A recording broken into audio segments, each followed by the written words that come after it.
నా బిడ్డ నా కళ్ళెత్తుకు లేకుండా పోయాడా, నా కళ్ళు అయిపోయాడు నా బిడ్డ. 5 నిమిషాల ముందే నా బిడ్డ నా ఎదురుగా ఉన్నాడా, నా ఎక్కడికి వచ్చి నేను ప్రజావేదికలో ఉండి నాతో మాట్లాడాడా. 5 నిమిషాల ముందే మాట్లాడి గౌస్తో చెతిరాడాడు, వాళ్ళ నాన్నతో చెతిరాడాడు. ఆ నుంచి వాడికి హాస్పిటల్ కాడ నా ఫ్రెండ్ ఉన్నాడని చెప్తానని నా కళ్ళు ఎదురుగా పోయాడు. తీరా చూస్తే అక్కడ కళ్ళు తిరిగి పడిపోయారని వేరే వాళ్ళు ఫోన్ చేస్తే ఆడికి మేము పోయేలోపు 5 నిమిషాలే మాకు వాడికి రాము. 5 నిమిషాల్లో ఆడికి పోయే లోపలనే ఏం జరిగిందో కూడా అర్థం కాదు. అటు చేతులు పెట్టుకున్నాం. నా బిడ్డని బతికించుకోవాలని కాళ్ళు ఎట్లా బతిలాడుకున్నా కూడా ఒక్కడ కూడా కనికరించలేకపోయాడు నా బిడ్డ. ఒక్క నిమిషం రాపించి తాళికు అట్టుబడి రాపించి నడితే నా బిడ్డ నా ఎదురు కొద్దిగా బతికడానికి ఛాన్స్ ఉండేదేమని అనుకున్నాను. బాబు 40-50 మంది కుర్రోళ్ళు ఇటు నెట్టి అటు నెట్టి అడ్డం అడ్డం తిరిగిసినా కూడా ఎవరు కళ్ళు తీసుకొని ఆడేది. ఆ సమయానికి ఆయన వచ్చాడయ్యా.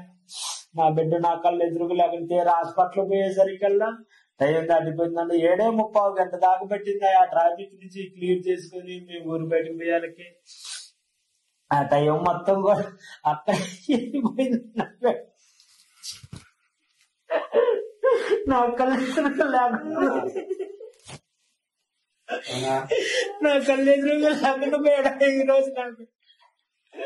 నా బిడ్డకి జరిగిన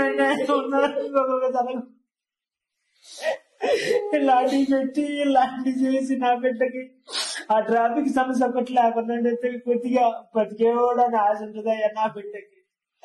ఆ ఆశ కూడా లేకుండా చేశారయ్యా. నా బిడ్డ కరువు అయిపోయాడయ్యా. నాకు అక్కడికి ఇంకా బతుకుతాడేమోనని ఆ హాస్పిటల్ పోయి నాకు ఇంకా లాభం లేదని అది చెప్పేసరే మనసు ఆగక మళ్ళీ ఇంకొక హాస్పిటల్ కూడా తీసుకుపోయి అడిగిపోయినా కూడా లేదయ్యా, టైం దాటిపోయింది, మేమేం చేయలేని పరిస్థితిలో ఉన్నాం అని చెప్పారయ్యా. నా బిడ్డకి జరిగిన అన్యాయం ఇంక ఈ సభ ఎలాంటివి పెట్టకూడదయ్యా. అసలు ఎవరు పెట్టి జనానికి ఇది కాకూడదయ్యా. కొంచెం నా బిడ్డకి ట్రాఫిక్ సమస్య లేకపోతే నాకు నా ఎదురుగా ఈ రోజు నా బిడ్డ ఉండే నా ఆధారం నా గుండెకి కూడా వాడానయ్యా మొత్తం. నా నాన్న ఇంటికాడంటే నా నాన్నకి ఎందుకు నేను చూసుకుంటానని వ్యాపారం మొత్తం నేను చూసుకుంటాను అని నాకు భరోసా వచ్చింది. నా బిడ్డ నా కళ్ళెదురుగా లేవు.